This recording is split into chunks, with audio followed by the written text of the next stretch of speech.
po bang gusto magpahagi ng blessings ng Panginoon? Sister Grace. Palakpakan mo ng Sister Grace.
Sabi po na sa Bible verse na John 5:13-14, I write these things to you who believe in the name of the Son of God, so that you may know that you have eternal life.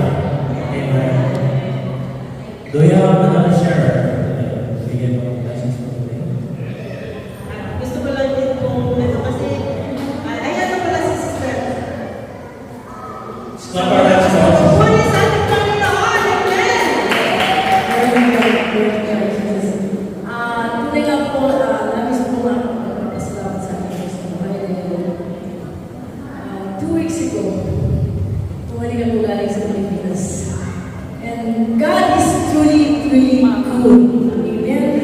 Dahil hindi ko po talaga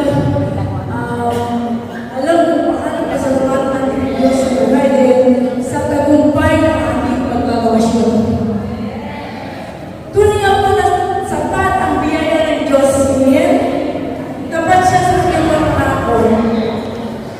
Labis po ang aking kagalakan dahil is being a while talaga na muli naranasan ko po yung magkatid ng gawain na mag-work.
but that was the desire of my heart. My dear brothers and sisters, gumawa ang Panginoon upang sa ganun, Lord, malapitan ko at maluhihan sa ako ni Brother Mike. Glory to God. Glory to Christ Jesus. Maraming imposibleng bagay na nangyari sa ating pagbabakasyon.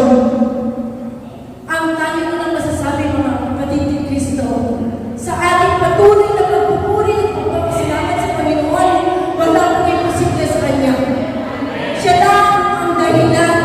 Siya lang ang kasagutan sa lahat ng bagay. Kaya walang pagpo tayo ng hinawang magpuri sa Kanya every Sunday. Ngayon ako, my dear brothers and sisters, unahin natin ang Panginoon every Sunday sa ating mga buhay. At lahat ng bagay, Kanyang ipagkakaloob. Siya ang pinagmumulan ng lahat ng bagay. Kaya wala na po tayong nalulungkot. Tayong lahat na nandito. Anong po ang dala-dala natin sa sasalito, ang Diyos tumitingin sa ating lahat. And He alone will God bless us. Lord, thank you so much. Glory to you. Glory to you, Lord Jesus Christ. And glory to the Holy Spirit. God bless us.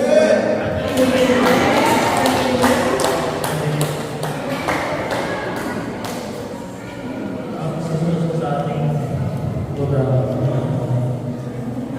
Gusto ko lang po, kasi yung po natin nararamdaman, basta po sa napakasarap po pakiramdam na dumating pa yung mga pumagmulan natin dito. Naalala ko po naman, umuwi po ang ating ate para sa sunod ng mother mo namin. That was 2014. Pero nung nalaman ko niya na kukunin natin siya, dahil may visa na po sa papunta dito sa Canada, yun po yung first na stroke po niya. Yun po yung, kaya, kung may darating sa nanay ko dito sa Canada, yun po ba, maano mo yung pakiramdam na napakasarap sa pakiramdam na dumating ang iyong mga magulang na sana naramdaman ulit po namin po. Pero yun lang po dahil na-stroke po yung mother namin, doon lang po yun na-start na naging bedridden po siya for 7 years po na na-bedridden ang mother namin, pero napakabuti po ang Panginoon.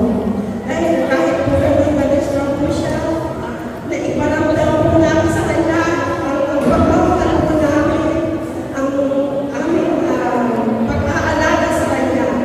Kaya ano lang po yung pagkagat ko na kahit po sino sa atin yung ating mga relatives, kahit sino po yung dumarating dito, napakasarap po sa pakiramdam.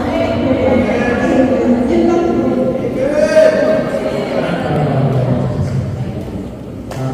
Ay, meron po tayong naaamoy po galing sa Pilipinas. Fresh from the Philippines po. Amen? Sister Tignan po Juan. natin ang ating mga katabi. Meron po tayong fresh from the Philippines. Mama Yu and Papa Yu.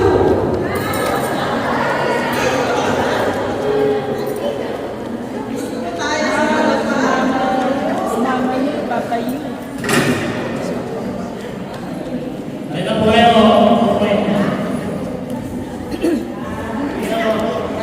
Isa po malakas na papuri sa ating Amen.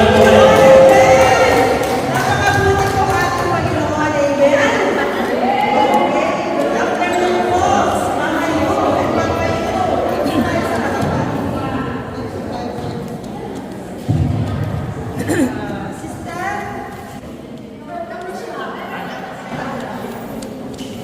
Okay po, bago po ang lahat, bago po sila magpapakilala sa ating mga pangalan, papakilala ko po muna na si Mother at saka si Daddy ay parents po ni Sister Jenny.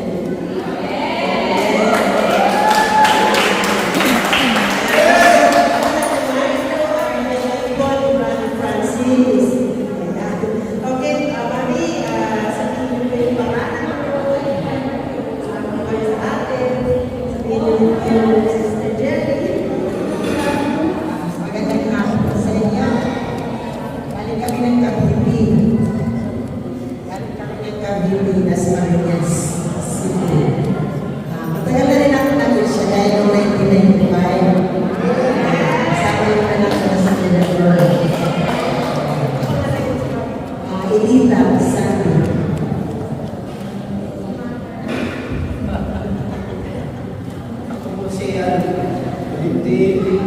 Sunday.